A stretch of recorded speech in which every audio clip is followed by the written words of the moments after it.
माननीय नरेंद्र मोदी साहेब, नितीश कुमारांनी त्यांच्या राज्यात ओबीसींची जातनिहाय जनगणना केली.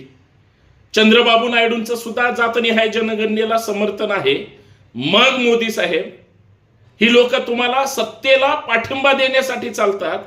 मग या देशामध्ये सगळ्या जातींची जातनिहाय जनगणना का चालत नाही?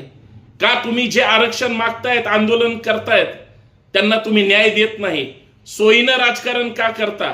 म्हणजे सत्तेसाठी ओबीसीचे समर्थक नेते तुम्हाला चालतात आणि मग त्यांना जर न्याय हक्क मिळवून द्यायचा असेल तर तुम्हाला का चालत नाही? आरक्षणाची मर्यादा वाढू द्या. जे जे आरक्षण मागतायत त्यांना आरक्षण मिळू द्या आणि आरक्षणाचा खेळखंडोबा करण्याचा कुणालाही हक्क अधिकार नाही. तो समाजाला न्याय मिळू द्या, एवढीच माफक अपेक्षा आहे. धन्यवाद. जय जिजाऊ.